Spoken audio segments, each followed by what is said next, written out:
नमस्कार साथियों, स्टडी गुरु online platform पर आपका स्वागत है। आज हम पढ़ेंगे प्रीपोजिशंस। तो प्रीपोजिशंस पढ़ने से पहले हम एक बार प्रीपोजिशन क्या होते हैं इस बारे में जानेंगे। तो प्रीपोजिशन जो होते हैं वो किसी भी वाक्य में नाउन अथवा प्रोनाउन से दूसरे शब्दों का संबंध दर्शाते हैं। जैसा कि इसकी परिभाषा से स्पष्ट है कि वे शब्द जो किसी वाक्य में प्रयुक्त संज्ञा या सर्वनाम का संबंध किसी दूसरे शब्द से बताते हैं उनको हम बोलते हैं प्रीपोजिशन।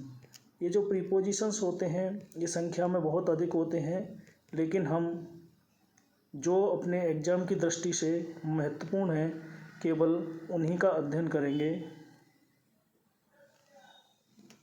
तो सबसे पहले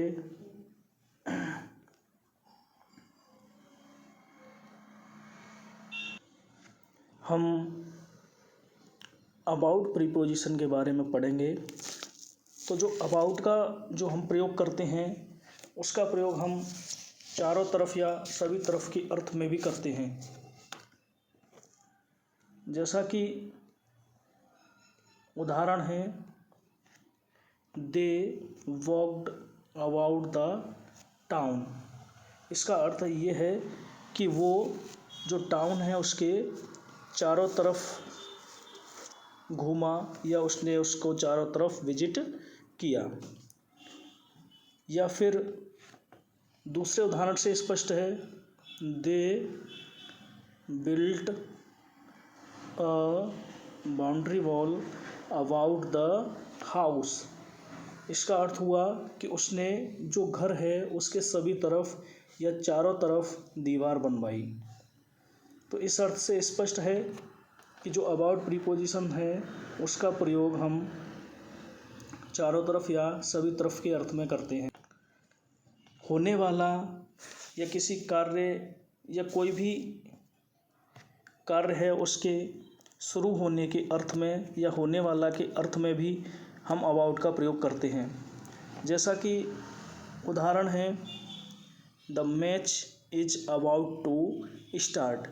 इस प्रकार के जो सेंटेंस होते हैं उनकी जो स्ट्रक्चर होती है उनमें अबाउट के साथ में टू का भी यूज करते हैं, तब वो होने वाला या वाला का अर्थ देते हैं।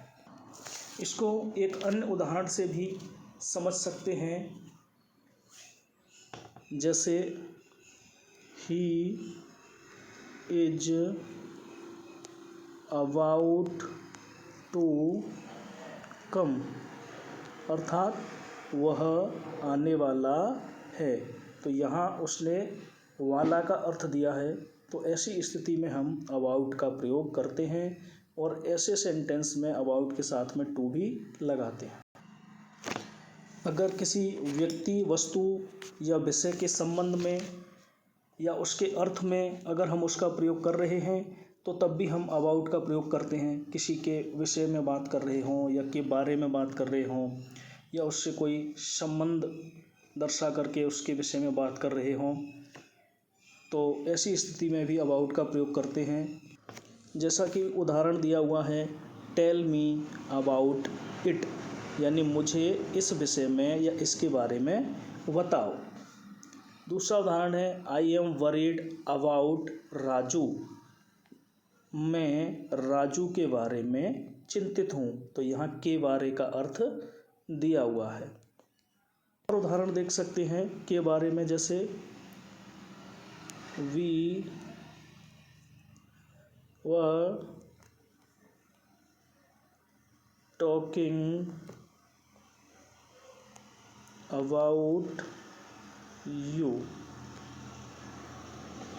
यहाँ इस सेंटेंस में के बारे में बात कर रहे हैं। इस सेंटेंस से स्पष्ट है कि हम किसी व्यक्ति अथवा वस्तु के विषय में या के बारे में बात करेंगे तो अबाउट का प्रयोग करते हैं। लगभग या आसपास के अर्थ में भी हम अबाउट का प्रयोग करते हैं। अगर हमें किसी संख्या या किसी के विषय में ठीक ठीक अगर नहीं पता है तो हम उस स्थिति में अबाउट का प्रयोग करते हैं अगर हमें उसके एग्जैक्ट नहीं पता है तो। जैसे there are about 50 people in the temple, यानी हमें उनकी पूर्ण सही संख्या ज्ञात नहीं है, लेकिन हम अनुमान लगा सकते हैं कि वो इतने लोग होंगे। तो इस स्थिति में भी हम अबाउट का प्रयोग करते हैं। जैसे एक और उदाहरण से समझ सकते हैं हम, इट इज अबाउट 4 o'clock। तो इस स्थिति में भी हम जो समय के बारे में बात कर रहे हैं वो निश्चित समय नहीं बता पा रहे हैं, हम यहाँ यह कहना चाह रहे हैं कि लगभग 4 बजे हुए हैं।